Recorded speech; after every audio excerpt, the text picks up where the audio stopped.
this video, we're talking about my top 3 regrets as a collector. I think it will be highly relatable, and hopefully some of you can learn from my mistakes and avoid the heartache that I have suffered. I'd also like to hear from you guys. Leave a comment down below. What is your biggest regret as a collector? Hopefully this comment section will be full of helpful information that will make us all better collectors, investors, and speculators, which is what this channel is all about. Don't forget, we have our 20K subscriber giveaway this month. We're giving away 6 CGC slabs. All you have to do is subscribe to the channel, comment on this video, and like this video. We're going to run this giveaway through the end of July.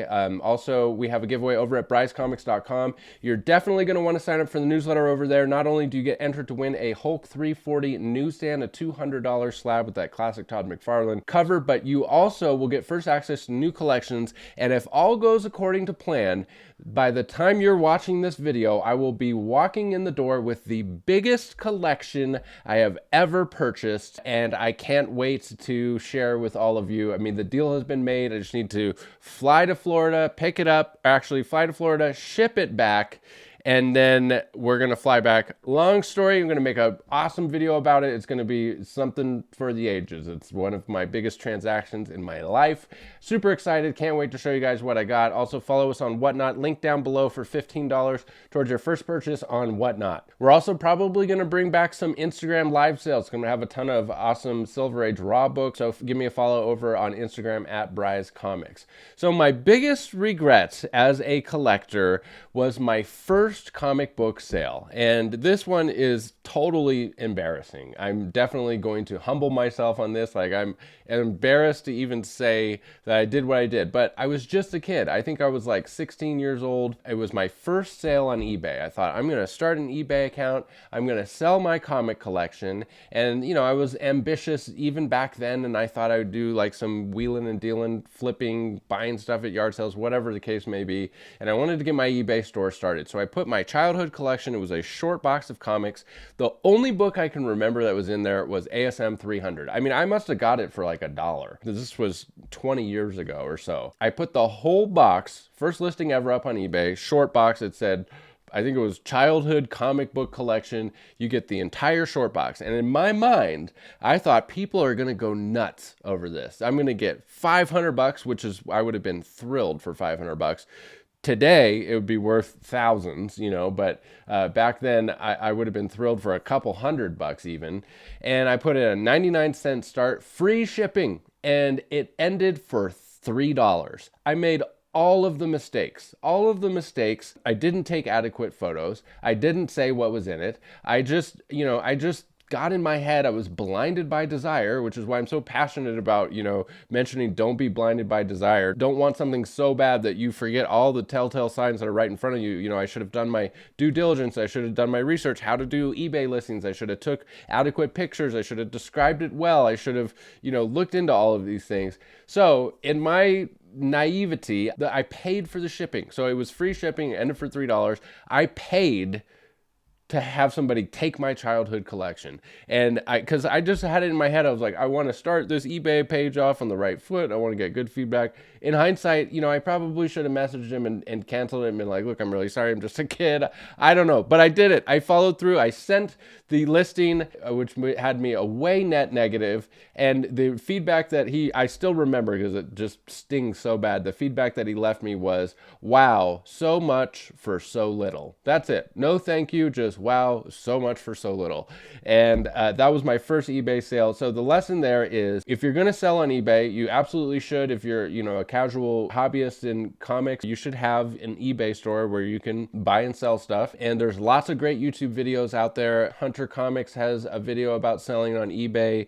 Comic Tom has one, and Swagglehoss has one. There's tons of helpful tips on how to sell on eBay. I would recommend looking at those YouTube videos before you get started selling on eBay. The next biggest regret that I have as a collector is not buying a certain book. So it was ASM 252, Amazing Spider-Man 252, ties for the first appearance of the black suit. I just absolutely love the AF-15 homage on this cover, just one of my all-time favorite covers, and it was the 9.8 Canadian price variant. And I had it, I was on Comic Link, and I was gonna try to snipe it at the last second, and so I had it there up on the screen. I was gonna put in a bid, I think of like $4,000 at the time, and I got distracted in the house, and I looked away, and the way Comic Link works is when the timer runs out, it's over, and I had my max bid at 4,000, and I looked away, and I looked back, and it ended for like $2,000, and my max bid was going to be 4,000. So I can almost guarantee that I would have won it, and it probably would have been like 2,500 bucks or something.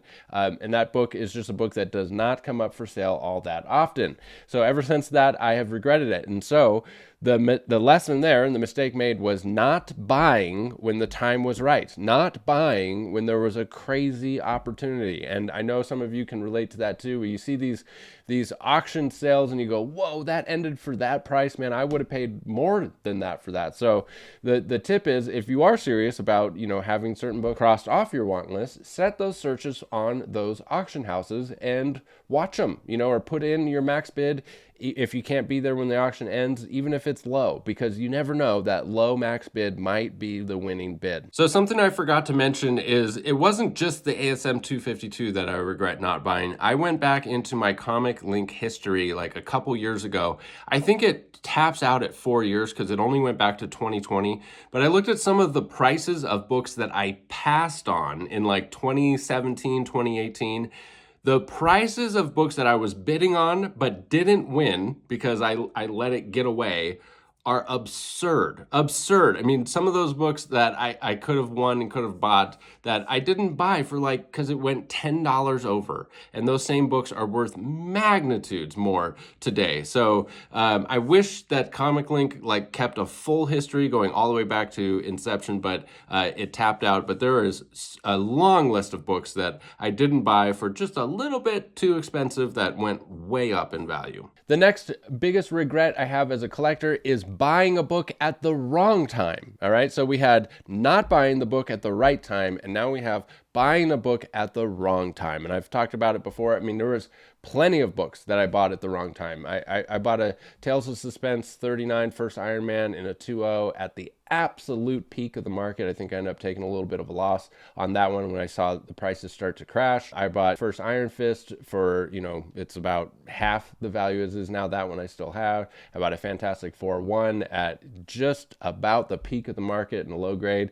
So that is a regret as a collector. It depends on how you look at it. You know, if you don't sell it and you still hold it, then you don't realize that loss. And I do believe in the comic book market. I do believe in the future of comics. And I think that, you know, if you hold long enough over time, you know, you will be in the green as far as getting more return on investment if you just wait it out. But also don't be afraid to capitulate. You know, if you see the writing on the wall and you see that book that you overpaid for, if you think it's going to keep going down, it doesn't hurt to get out of it while you still can. So those are my 3 biggest regrets as a collector. Let me know if you would like me to do a video of my 3 biggest regrets as a retailer, which would be a completely different video, completely different conversation. Let me know if you're interested in that in the comments down below. Don't forget to subscribe to the YouTube channel. We got 6 CGC slabs that we're going to give away for the 20,000 subscriber appreciation giveaway. We also have Hulk 340 if you sign up for the newsletter over at brycecomics.com, and the biggest collection of my life coming through. Hopefully the video for that will post on Thursday. If you're watching this video the day it comes out on Monday, hopefully on Thursday, mid-July, we'll be posting that biggest collection of my life video, which I'm incredibly excited for. Thank you as always for sticking with me to the end of the video. We'll catch you in the next one. Bye.